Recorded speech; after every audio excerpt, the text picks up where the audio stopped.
بھلائیاں، خیر و برکت آپ سب کے گھروں پر نازل ہو اور ہم سب پر اللہ سبحانہ و تعالیٰ کا انعام و اکرام بنا رہے۔ اس سے پہلے کے ایپیسوڈ میں نے آپ سے وعدہ کیا تھا کہ رمضان المبارک کا ہمارے ایمان سے کتنا بڑا گہرا تعلق ہے یہ جاننا بہت ضروری ہے، کیونکہ اگر رمضان المبارک سالوں سال ہمارے زندگی میں آتا رہے لیکن ہمارے اندر کوئی چینجز نہ آئے، تبدیلی نہ آئے، تو مطلب یہ نکلا ہم اپنا ٹائم ویسٹ کر رہے ہیں۔ نبی اکرم صلی اللہ علیہ وسلم نے اس کی طرف ارشاد فرما کر آپ نے ہماری رہنمائی کی ہے، جیسا کہ وہ مشہور حدیث ہے کہ جس کے اندر نبی اکرم صلی اللہ علیہ وسلم نے ممبر پر جب قدم رکھا تو آپ نے کہا آمین، پھر کہا آمین، پھر کہا آمین، ایک جو بڑی حدیث پائی جاتی ہے۔ اس حدیث کے اندر یہ ہمیں ایک لیسن، بہت بڑی حدیث ہے، انشاءاللہ کبھی میں اس پر تشریح کروں گا، بات پیش کروں گا۔ ٹاپک سے ریلیٹڈ بات یہ ہے کہ نبی اکرم صلی اللہ علیہ وسلم نے اس وقت پر یہ ارشاد فرمایا تھا، اس میں سے ایک بات جو تھی وہ یہ ہے کہ وہ شخص کی ناک خاک آلود ہو جائے، یعنی وہ آدمی کو گویا کہ ایک اس کو اپنے عیب اور اپنے کمزوری کا اس کو پتا ہونا چاہیے کہ کیا نقصان کر رہا ہے اپنے زندگی میں، کہ جو رمضان المبارک کا ایک مبارک مہینہ وہ پاتا ہے لیکن وہ مغفرت نہیں کر پاتا، وہ مغفرت نہیں کروا لیتا، اپنے گناہوں کی معافی مانگ کر اللہ سبحانہ و تعالیٰ کے پاس وہ ایک خوشنودی حاصل کرنے والا اگر نہیں بنتا تو اس سے بڑھ کر عیب کی بات کیا ہے، اس سے بڑھ کر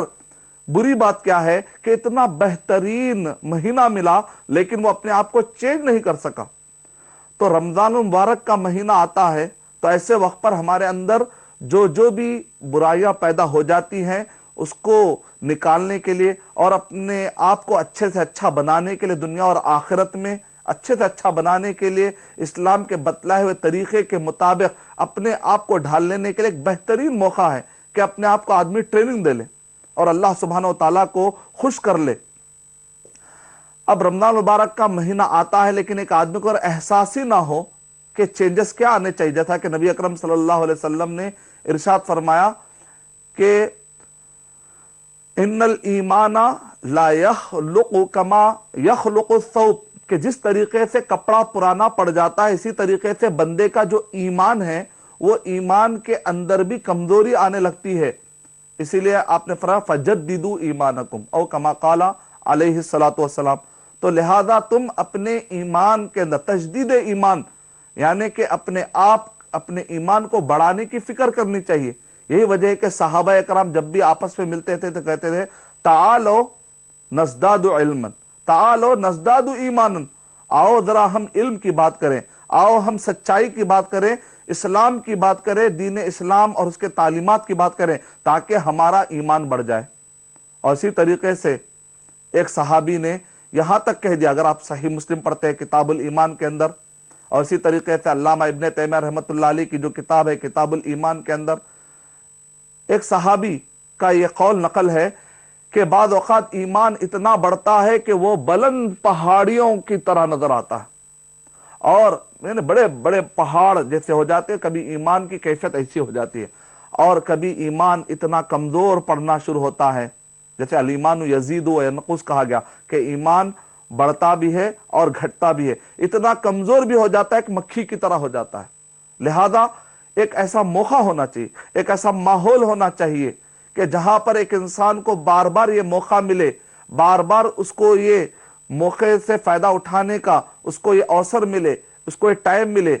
اس کے لیے یہ حالات بنے، ایک ایٹماسفیئر اس کو ملنا چاہیے۔ الحمدللہ رمضان مبارک میں جہاں پر سرغنہ شیاطین قید کر لیے جاتے اور جہاں پر اللہ سبحانہ و تعالیٰ کی رحمتیں اور برکتوں کا نزول ہوتا ہے،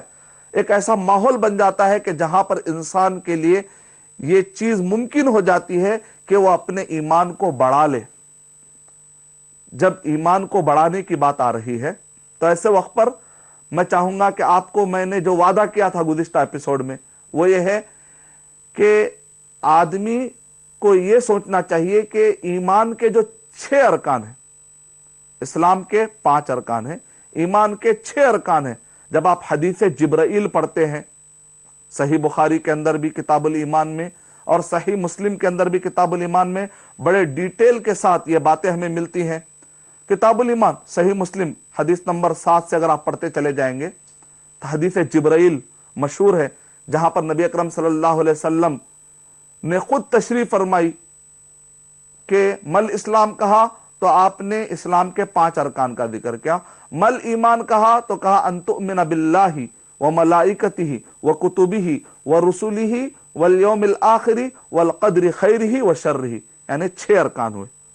یہ دیکھنا ہے کہ رمضان المبارک سے یہ ایمان کے جو 6 ارکان ہیں اس کا کتنا بڑا گہرا تعلق ہے، اس کو سمجھیں گے، بڑا دلچسپ ٹاپک ہے۔ انشاءاللہ ہمارے ایمان میں اس مجلس کے ختم ہونے سے پہلے میں اللہ سے یقین رکھتا ہوں کہ ہمارے ایمان میں انشاءاللہ اضافہ ہوگا، ہمارے عمل میں بڑھوتری ہوگی، خیر و برکت ہو جائے گی انشاءاللہ۔ ایمان کے 6 ارکان میں پہلا اللہ پر ایمان لانا۔ ظاہر بات ہے یہاں پر اللہ کو پہچاننا نہیں کہا جا رہا ہے، اللہ پر ایمان لانا پہلا ورڈ۔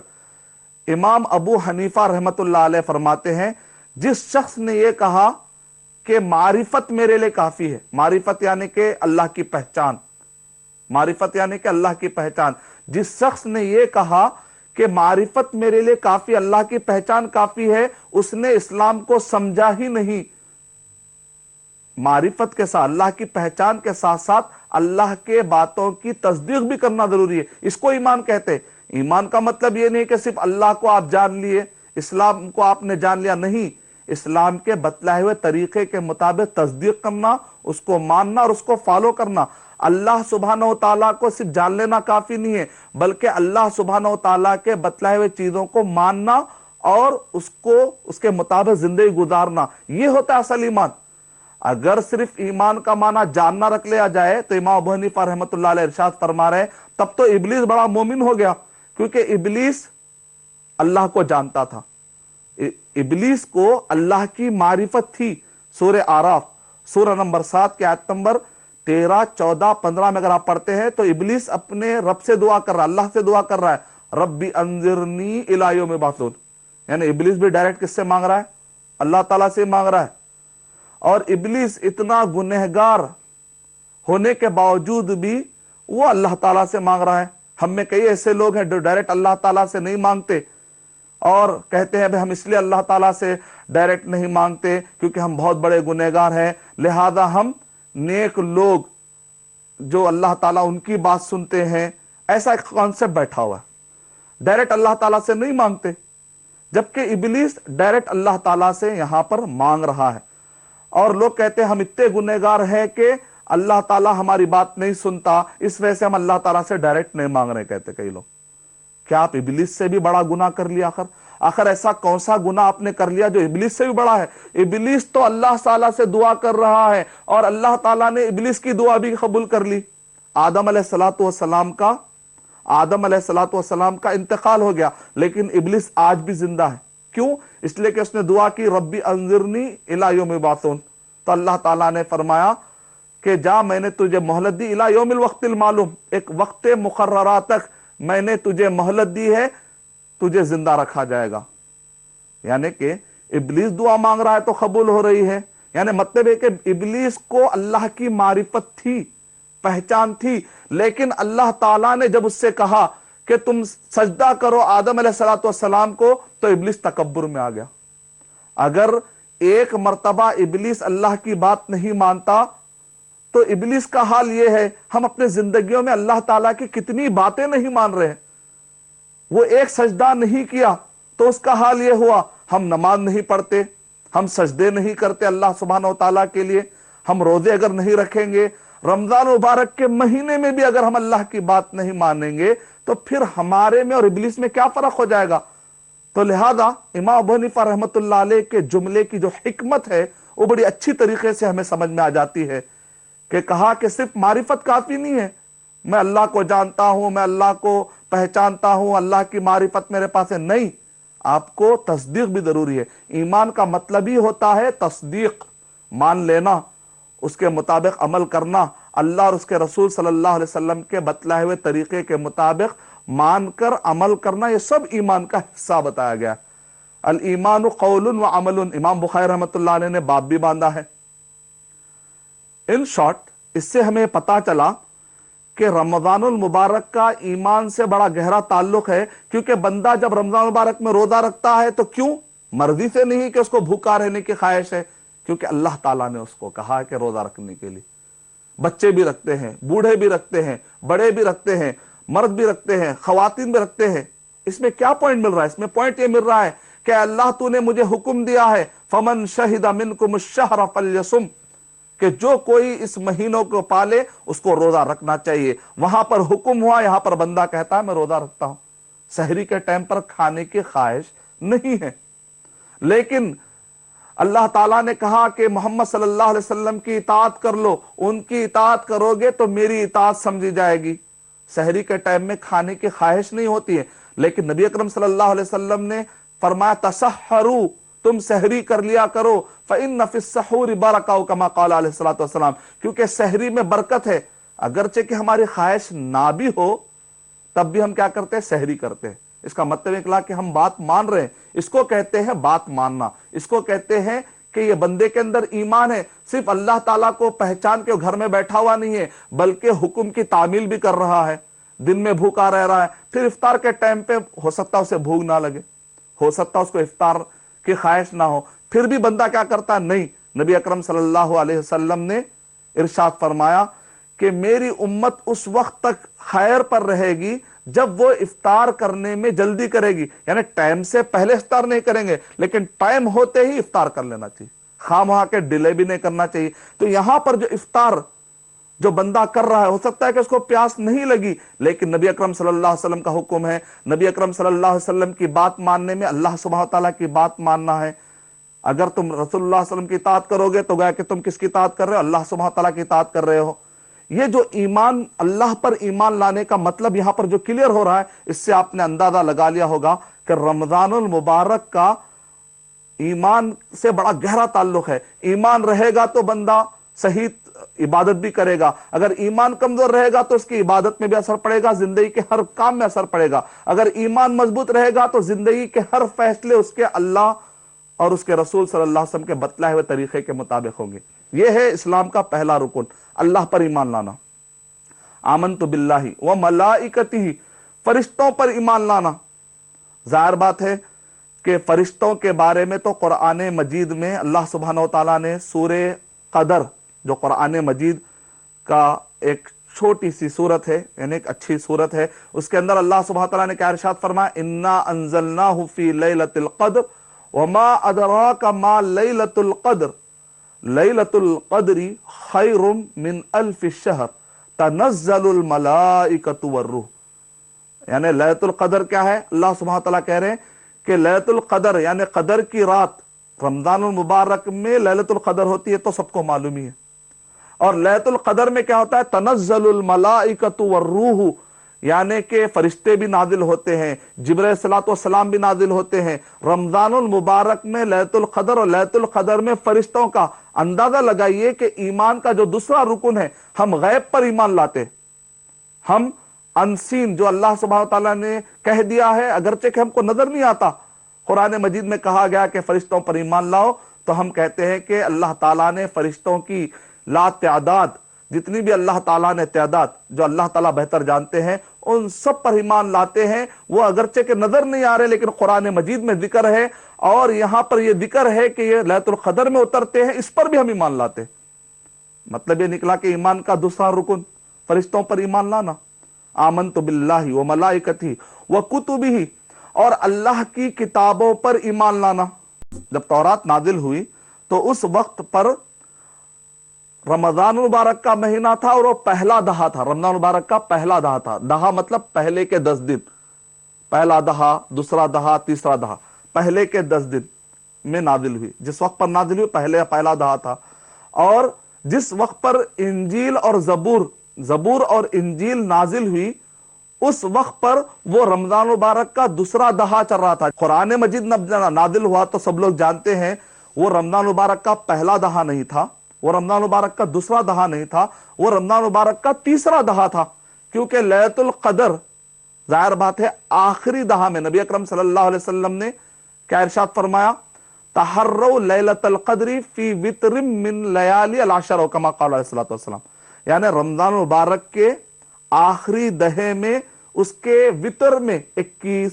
23، 25، 27، 29 کہا کہ ان دنوں میں تم تلاش کرو۔ تو لیلۃ القدر میں قرآن مجید نازل ہوا، انا انزلناہ فی لیلۃ القدر، اور اللہ سبحانہ تعالیٰ نے کہا شہر رمضان الذی انزل فیہ القرآن، دونوں آیتوں کو جمع کرنے سے پتہ چلا کہ وہ مہینہ رمضان مبارک کا مہینہ تھا، اور رمضان مبارک میں بھی پہلا دہا نہیں تھا، دوسرا دہا نہیں تھا، بلکہ وہ آخری دہا تھا، کیونکہ لیلۃ القدر آخری دہا میں پائی جاتی ہے۔ اگر آپ صحیح بخاری پڑھتے ہیں تو صحیح بخاری کے اندر حدیث نمبر 1891 یعنی 1891 سے لے کر 2046 یعنی لگ بھگ 156 حدیثیں ہمیں رمضان مبارک سے متعلق صحیح بخاری میں ملتی ہیں۔ یہ صحیح بخاری ہے، یعنی صحیح بخاری کے اندر 156 حدیثیں ملتی ہیں۔ اس کے اندر نبی اکرم صلی اللہ علیہ وسلم نے فرما دیا کہ لیلۃ القدر کب رہے گی؟ یہ آخری دہے میں ملے گی، اور رمضان مبارک کا آخری دہے میں قرآن مجید نازل ہوا۔ اس سے پتا چلا کہ جتنی بڑی بڑی کتابوں کا آپ ذکر پائیں گے، صحف ابراہیم کا مسئلہ لیجئے آپ، تورات، زبور،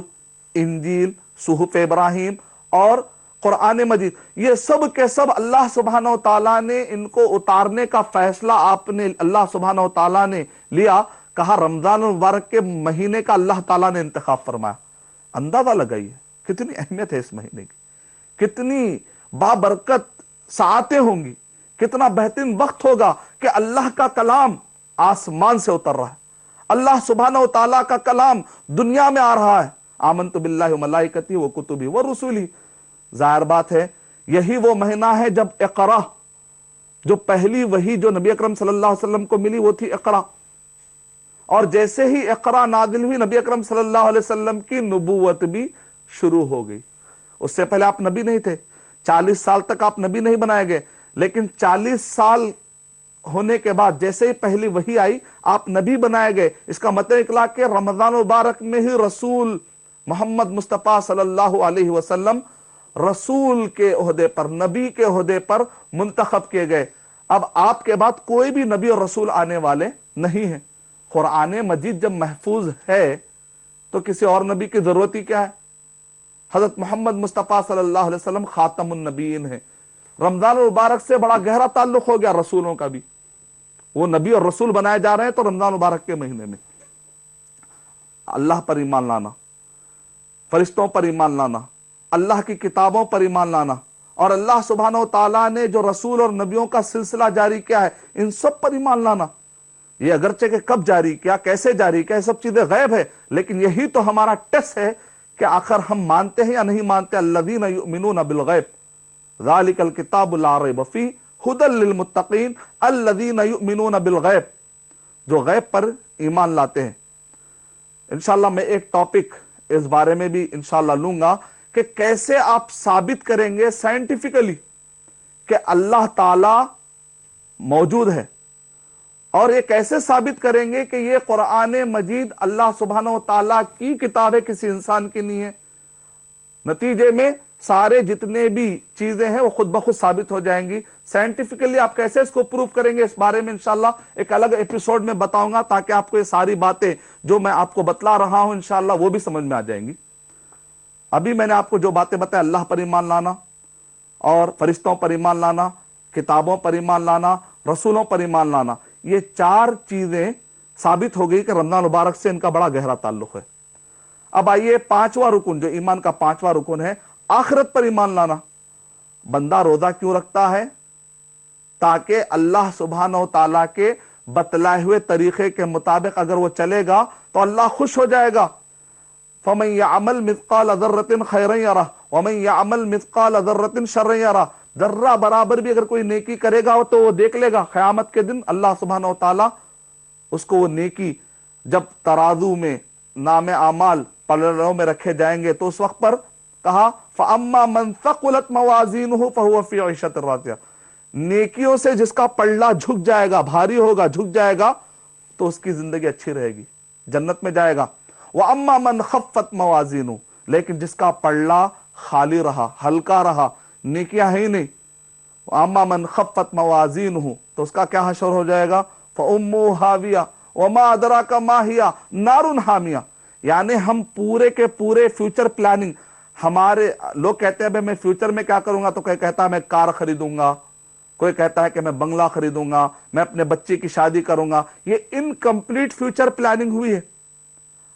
کمپلیٹ فیوچر پلاننگ یہ ہے ہمارے فیوچر میں قبر آنے والی ہے، ہمارے فیوچر میں موت آنے والی ہے، ہمارے فیوچر میں ہماری روح ہمارے جسم سے نکلنے والی ہے، ملک الموت آئیں گے اور روح نکالیں گے۔ ہمارے فیوچر میں پل یعنی کہ صراط پر گزرنے کا مرحلہ ہے، ہمارے فیوچر میں حشر کا میدان ہے، ہمارے فیوچر میں ہمارے آنکھوں کے سامنے ترازو میں پلڑوں میں رکھ کر نیکیاں اور برائیاں تولی جائیں گی۔ یعنی مطلب ہے کہ میں رمضان مبارک کا مہینہ پاؤں اور اپنے صحیح فیوچر پلاننگ نہ کروں تو کتنا انکمپلیٹ فیوچر پلاننگ ہے میری۔ خالی دنیا کی فیوچر پلاننگ کرتا ہوں میں 50 سال اور 60 سال کی، خبر کو بھولتا ہوں، آخرت کو بھولتا ہوں، جنت کو بھولتا ہوں، جہنم کے بارے میں فکر نہیں ہوتی، گویا کہ میں انکمپلیٹ فیوچر پلاننگ کرنے والا ہوں۔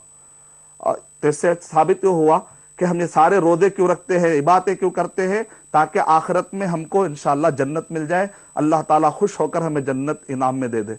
اس سے پتا چلا کہ آخرت کا بڑا گہرا تعلق ہے رمضان مبارک کا۔ تقدیر کا تو آپ جانتے ہیں، اللہ تعالیٰ نے قرآن مجید میں ارشاد فرمایا انا انزلناہ فی لیلۃ القدر،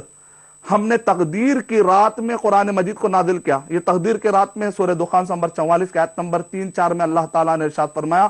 انا انزلناہ فی لیلۃ مبارکہ، کہ ہم نے اس قرآن مجید کو مبارک رات میں نازل کیا، فیہا یفرق کل امر حکیم، کہ اس مبارک رات میں لیلۃ القدر میں تقدیر بانٹی جاتی ہے۔ یعنی سال بھر کی حضرت عبداللہ بن عباس رضی اللہ تعالیٰ عنہ، سعید بن جبیر رحمت اللہ علیہ، عطا بن ابی رباح رحمت اللہ علیہ، سعید بن المسیب رحمت اللہ علیہ، اور ابن عباس رضی اللہ تعالیٰ کے سارے شاگردوں کی جو آتھینٹک روایتیں، نان آتھینٹک کی بات نہیں کر رہا ہوں میں، جو آتھینٹک صحیح احادیث اور صحیح روایتیں وہ بتلا رہی ہیں کہ سارے صحابہ کا قول یہ ہے کہ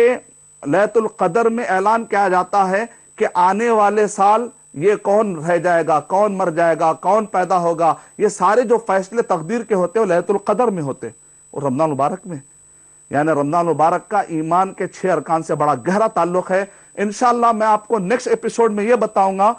کہ یہ دینی فائدوں کے ساتھ ساتھ سماجی فائدے کیا ہیں، ہیلتھ کے فائدے کیا ہیں، اور اخلاقی فائدے کیا ہیں۔ انشاءاللہ اس کے اوپر میں معلومات لے کر حاضر ہوں گا۔ میں اللہ تعالیٰ سے دعا کرتا ہوں کہ اللہ سبحانہ و تعالیٰ ہمارے ایمان کو اس رمضان مبارک میں بہترین سے بہترین مضبوط بنا دے، قوی بنا دے، اور ہم پکے مومن بن جائیں، اللہ کی نظر میں چہیتے بن جائیں، ہم اللہ سے راضی ہو جائیں، اللہ ہم سے راضی ہو جائے۔ آمین۔ وآخر دعوانا ان الحمد للہ رب العالمین۔